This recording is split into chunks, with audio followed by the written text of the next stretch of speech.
Vamos a tocar la parte respiratoria.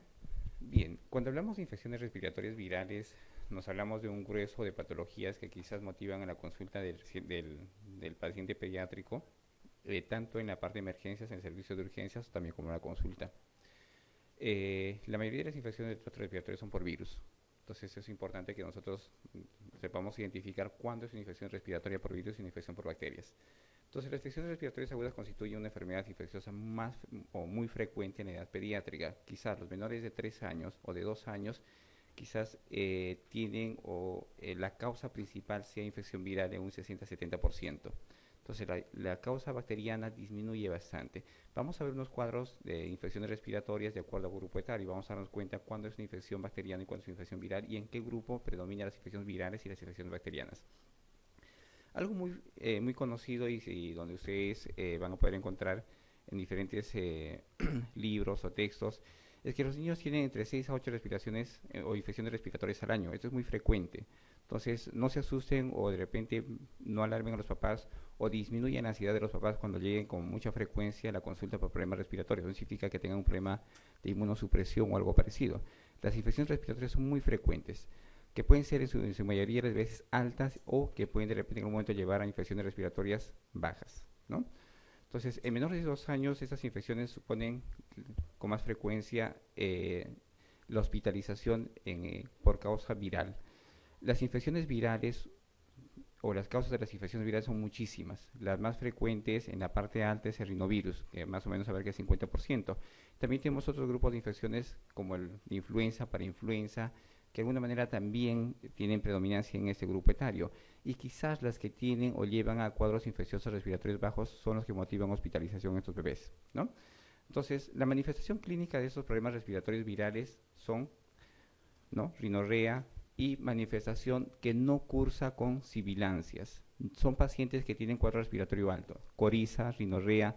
La tos generalmente es la última manifestación en presentarse o iniciarse en estos pacientes y es la que dura más tiempo, ¿ya? La tos generalmente dura o se inicia, perdón, en el segundo o tercer día y dura generalmente una semana. Entonces, la fiebre no es muy alta, la coriza desaparece 1 o 2 días, así como la rinorrea. No se usan broncodilatadores y tampoco tiene manifestaciones de distrés como disnea, ¿ya? Entonces, la fiebre puede o no acompañarse.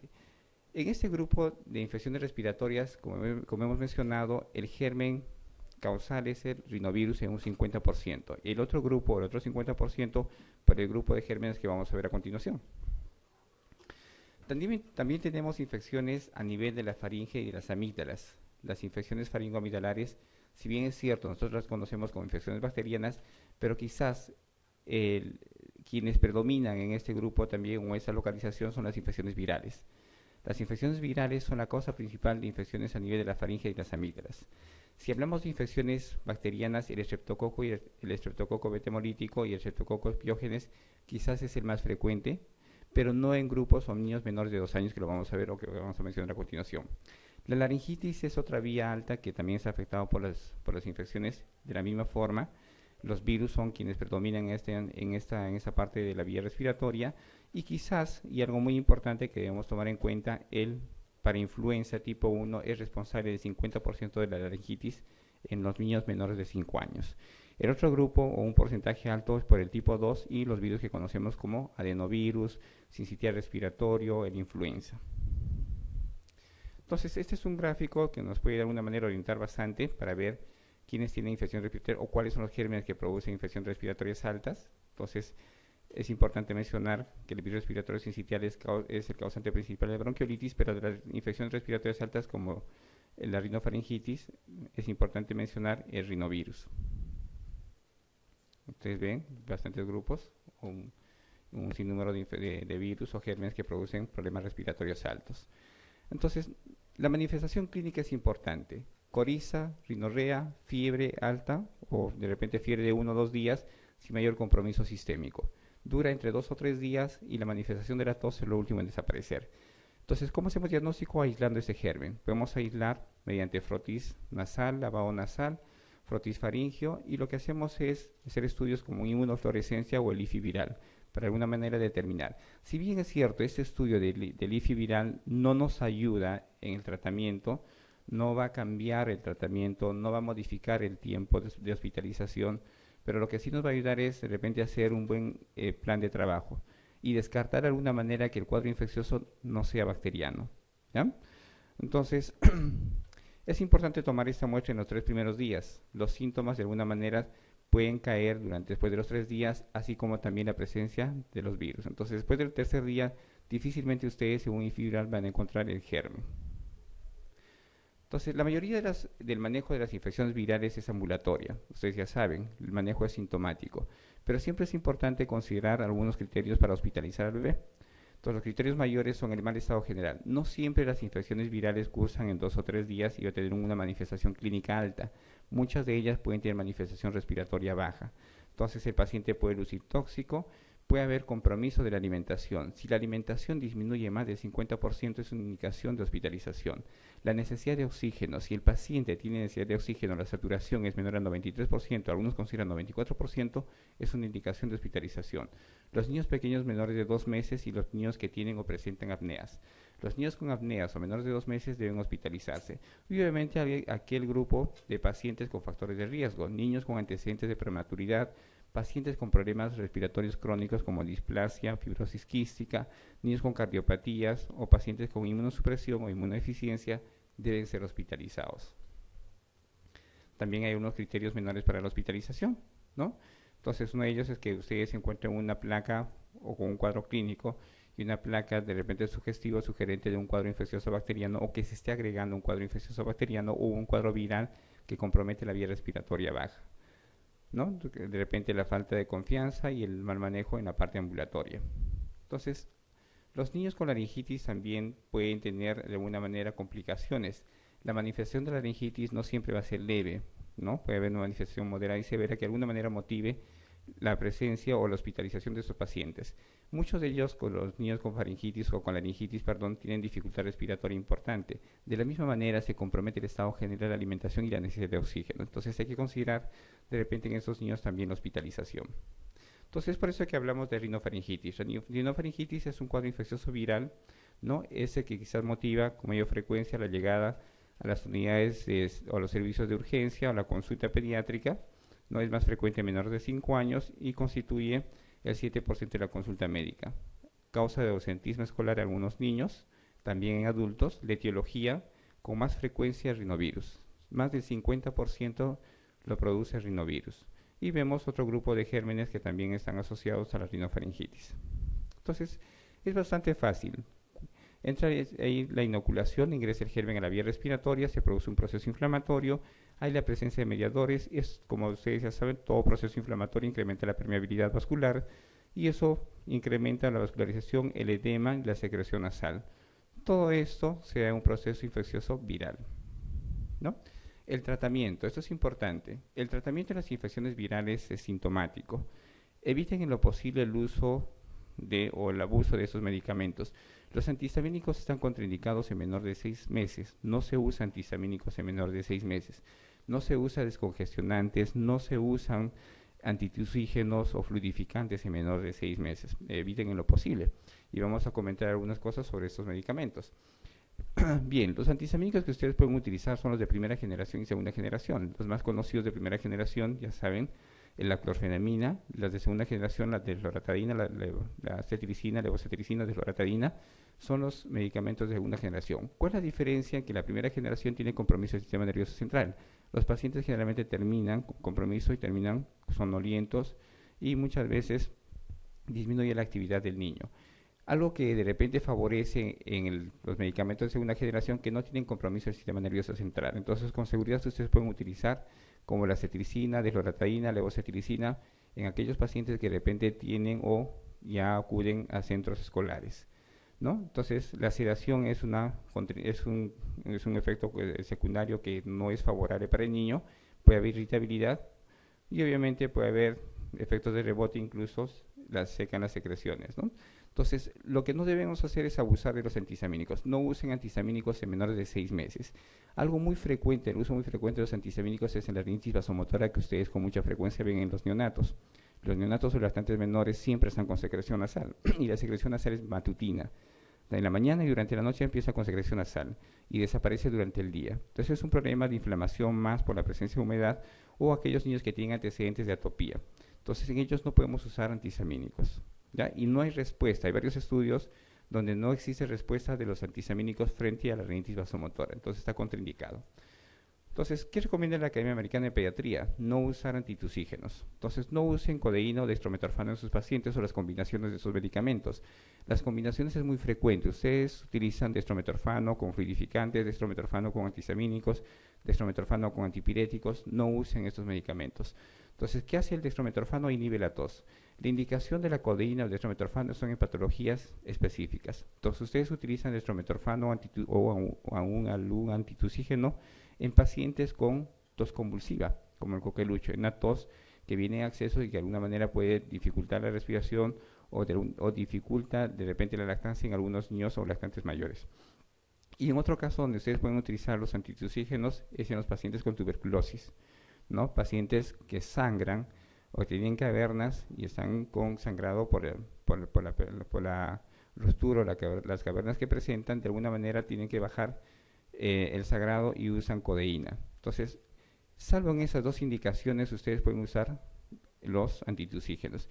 La tos es un mecanismo de defensas, nunca se olviden. Así como la fiebre, la tos defiende al bebé. Es un mecanismo de defensa. Lo que hace es movilizar las secreciones. Sin la tos se llena de secreciones y se ahoga el bebé en sus secreciones. Entonces, no pueden usar antitusígenos o como la codeína o el dextrometorfano. Entonces, se han hecho muchísimos estudios, si ustedes ven, revisan, no hay ninguna respuesta y tampoco disminuye el tiempo de cuadro infeccioso de manifestación clínica en los pacientes con infecciones respiratorias.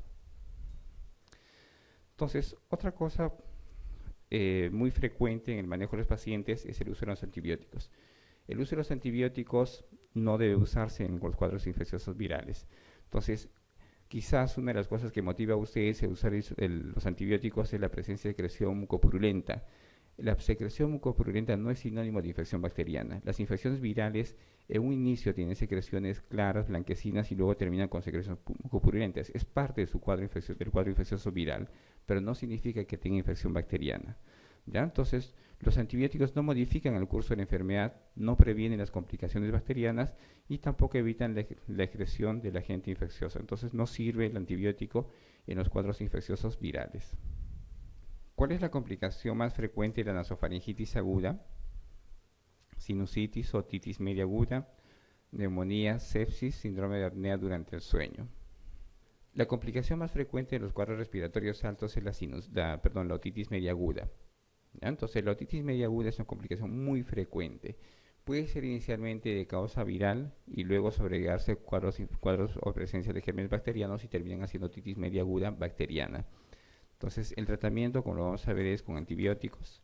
La sinusitis, más que una complicación, puede estar asociado a los pacientes con cuadros infecciosos virales a repetición. En aquellos pacientes que tienen de repente atopía, pacientes que tienen un cuadro infeccioso viral de muy larga duración, que es bastante típica la manifestación. El cuadro infeccioso viral, ustedes saben que hay presencia de coriza, hay rinorrea, va a haber tos, ¿no? Pero si este cuadro viral o esa manifestación clínica, el cuadro viral se prolonga por mucho tiempo asociado a cefalea y puede estar asociado o no a fiebre, ustedes sospechan en sinusitis. Y una manifestación típica de la sinusitis es la descarga posterior, descarga anterior y posterior de secreción mucopurulenta. Entonces, si ustedes tienen descarga posterior mucopurulenta asociada a un cuadro respiratorio y con antecedentes de atopía, sospechen ustedes en sinusitis. ¿Ya? La complicación más frecuente de la sinusitis es la infección a nivel del globo ocular. Van a tener ustedes complicaciones a nivel del globo ocular y es causa frecuente de exoftalmos en niños la complicación de la sinusitis. Entonces, la otitis media es una complicación muy frecuente del cuadro respiratorio alto de una rinofaringitis aguda. Las neumonías generalmente no tienen relación con los cuadros respiratorios altos. Si ustedes tienen un cuadro respiratorio alto, poco probable que sea una neumonía de tipo bacteriano.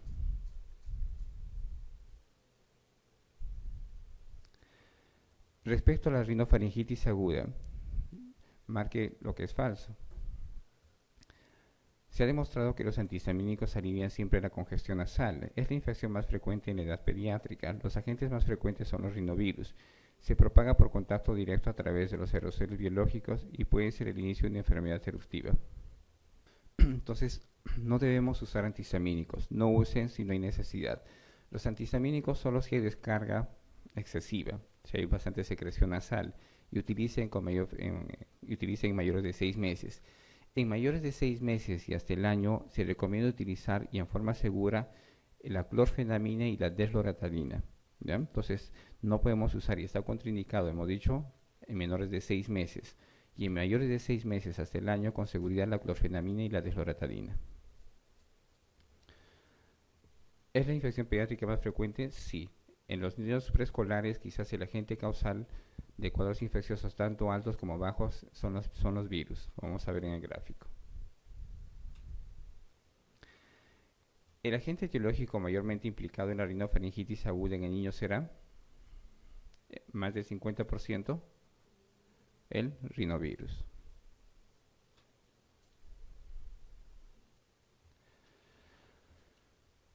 Bien, niño de 13 años llevado a la consulta por presentar estornudos, rinorrea acuosa y prurito nasal. Al examen intenso, edema y palidez de la mucosa, con secreción clara. El diagnóstico probable será cuerpo extraño, mastoiditis nasal, rinitis alérgica, rinitis neutrofílica o rinitis vasomotora. Entonces, un niño de 13 años, generalmente las manifestaciones que se dan en ese grupo etario no son virales. Cuando tienen un niño o un niño que es adolescente o puber o un escolar, entonces si tiene cuadro respiratorio alto asociado a cuadro respiratorio bajo, van a pensar más en un germen atípico. ¿Ya? Entonces, si no hay causa infecciosa, lo más probable, y si tiene cuadro respiratorio, lo más probable que sea una manifestación alérgica. Niño de 13 años llevado a la consulta por presentar estornudos, rinorrea acuosa y prurito nasal. Al examen ustedes ven un palidez en la mucosa nasal. La palidez, la garganta o la pared de la mucosa de la garganta empedrada, entonces es indicativo de una atopía, de un niño con alergia. ¿Ya? Entonces, poco probable que ustedes encuentren rinorrea con mucha frecuencia en un niño mayor de 13 años y con una mucosa nasal pálida. Cuerpo extraño, la manifestación del cuerpo extraño generalmente se da en fosas nasales en niños menores de 5 años. Es ya difícil que un niño de 13 años tenga un cuerpo nasal en las fosas nasales. Y obviamente lo que va a orientar en la presencia de un cuerpo extraño es la secreción purulenta y también el mal olor de una de las narinas. Secreción o descarga purulenta de una sola narina, entonces ustedes deben sospechar en cuerpo extraño en un niño menor de 5 años.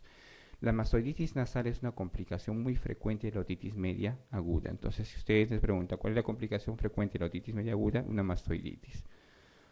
La rinitis alérgica es toda manifestación, ¿no? Que se puede dar de diferentes formas, que puede ser en piel como exantemas, o atopía, puede ser con cuadros respiratorios altos o bajos como la rinitis alérgica, ¿no?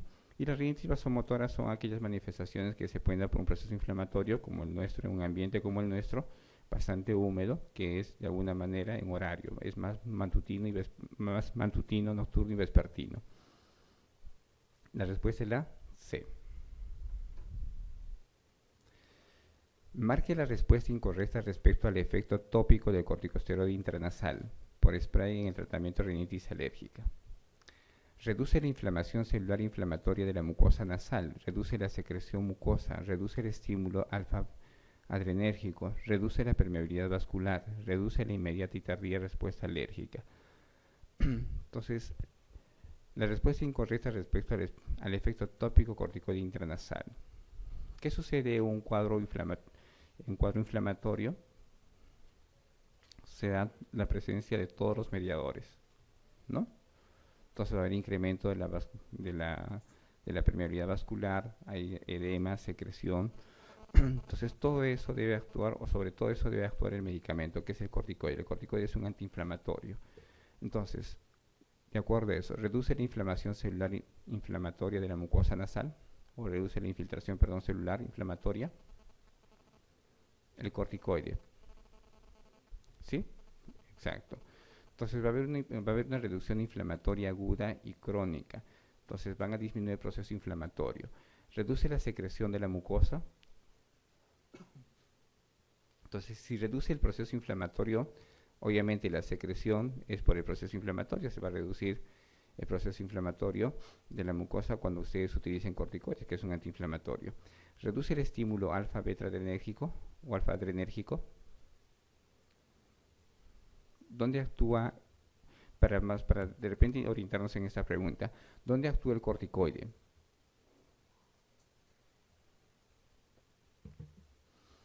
Si ustedes recuerdan, el proceso inflamatorio se inicia, ¿no?, a nivel del ácido araquidónico.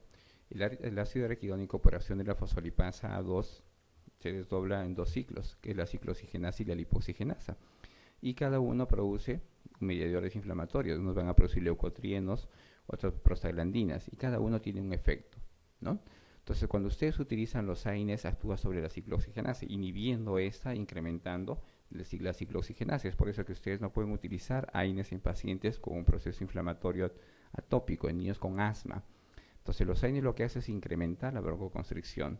Entonces, está contraindicado en niños que tienen asma utilizar los AINES. Entonces, pero este es un antiinflamatorio. Entonces, como no puedo usar los AINES, ¿qué debo usar? Los corticoides. Entonces, ¿qué hace el corticoide o a qué nivel actúa el corticoide de toda vuestra cascada inflamatoria? Actúa sobre la fosfolipasa A2. Entonces se va hacia arriba, corta todo el proceso inflamatorio. Entonces corta los dos ciclos, el ciclo de la ciclooxigenasa y de la lipoxigenasa. Entonces sobre esa enzima actúa el corticoide e inhibe, ¿no?, en forma aguda y de alguna manera en forma tardía el proceso inflamatorio del corticoide. Entonces, ¿actúa sobre los receptores alfa-adrenérgicos? No. Entonces, los receptores alfa-adrenérgicos se encuentran en diferentes células y son diferentes receptores, pero en forma específica para los medicamentos alfa o beta adrenérgicos, ¿no? Entonces, actúa sobre la fosfolipasa 2. ¿Reduce la permeabilidad vascular el corticoide? Sí, hemos dicho que la inflamación incrementa la permeabilidad vascular. Entonces, si ustedes tienen un antiinflamatorio, reduce la permeabilidad vascular. ¿Reduce la inmediata y la tardía respuesta alérgica? Sí. Entonces, ustedes van a utilizar el corticoide para reducir el proceso inflamatorio agudo y tardío. La respuesta es la C.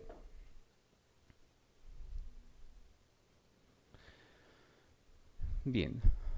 Otra patología frecuente en la edad pediátrica es la faringoamigdalitis. Y cuando hablamos de faringoamigdalitis, lo primero que se nos viene a la cabeza son el estreptococo del grupo B, el beta hemolítico.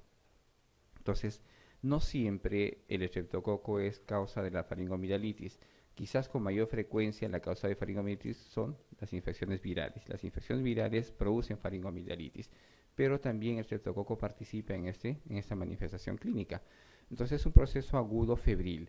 Si hablamos de infección estreptocócica o faringoamigdalitis por bacteria, hablamos de un cuadro febril agudo, alto, generalmente de 2 a 3 días, que está asociado a un cuadro respiratorio. Puede haber coriza, puede haber recreación nasal, obviamente va a haber manifestación de la zona afectada. Y la manifestación va a ser odinofagia, disfagia y va a haber ganglios satelitales comprometidos, como lo son los de la cadena cervical.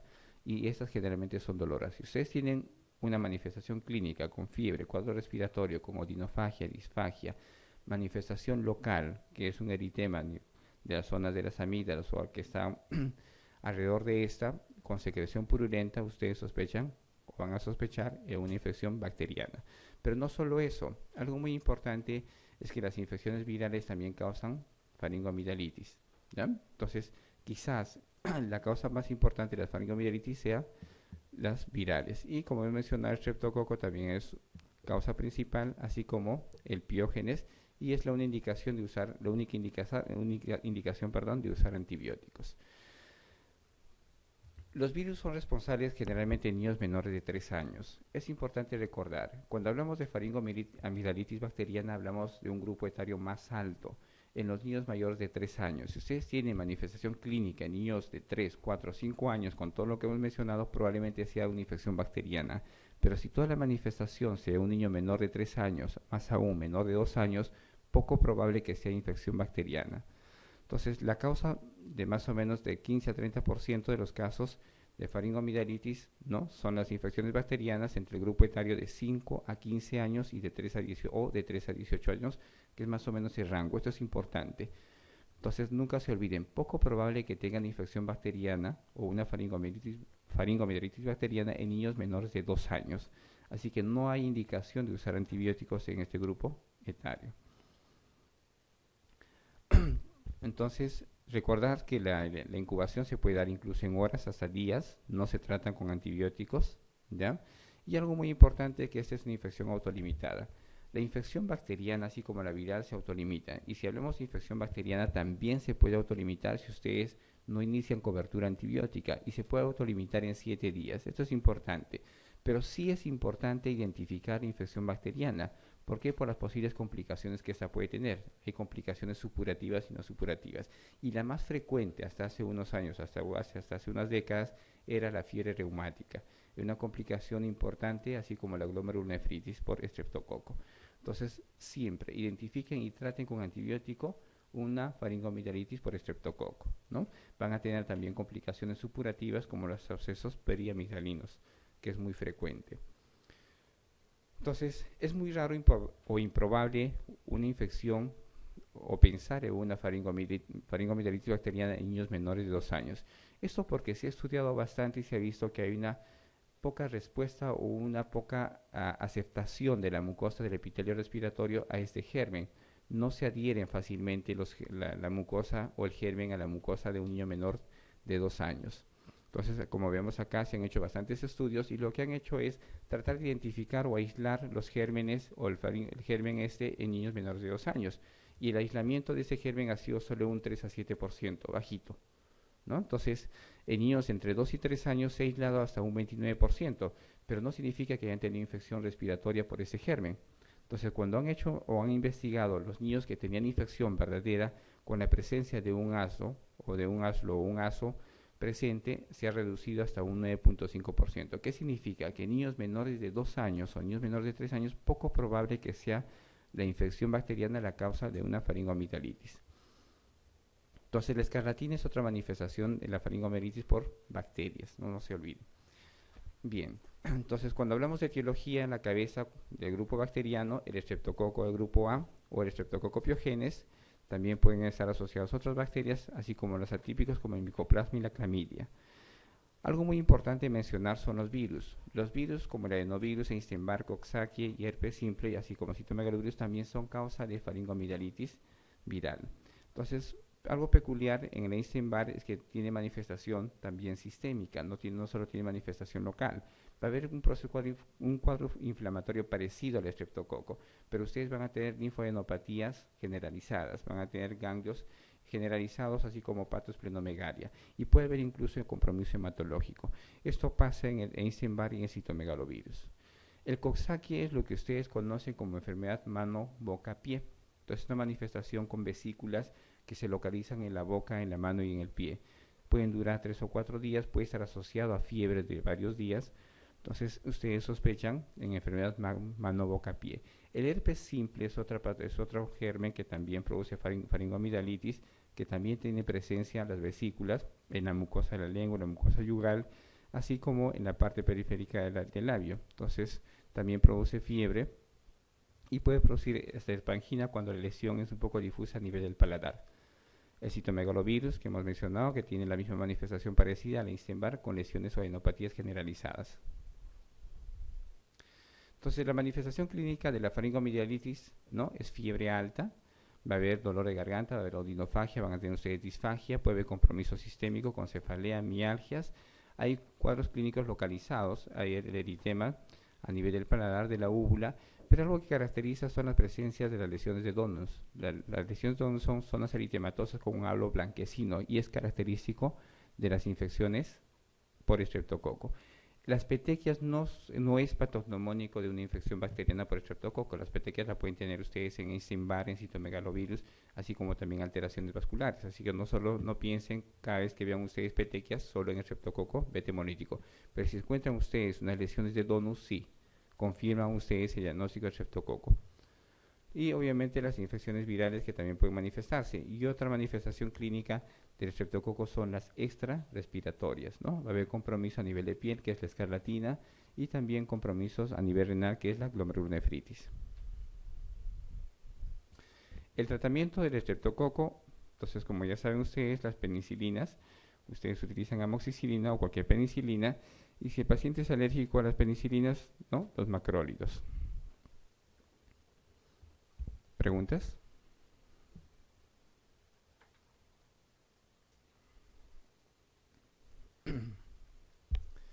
Bien, síndrome obstructivo bronquial. Utilizamos ese término para cubrir todo proceso respiratorio que produce broncoespasmo o que produce obstrucción de las vías respiratorias en menores de 2 años o cuando no tenemos de repente un diagnóstico definitivo o bien definido o no estamos muy seguros de que sea un cuadro inflamatorio crónico como el asma. Entonces, es la forma de presentación más frecuente en las infecciones virales en los lactantes. Hemos mencionado que los lactantes generalmente presentan cuadros infecciosos por virus. Los menores de 2 años, lo primero que ustedes van a pensar es un cuadro infeccioso viral. ¿Y qué terminan haciendo los cuadros infecciosos virales? No solo cuadro respiratorio alto, sino también bajo y terminan con broncoespasmo. Y la manifestación clínica es tos, sibilancia, aspiración prolongada, puede haber compromiso a nivel radiológico, con incremento obviamente de los espacios intercostales por atrapamiento de aire. Puede haber hipersonalidad por el mismo efecto. Y los sibilantes obviamente se van a dar en niños menores porque hay cierta condición anatómica.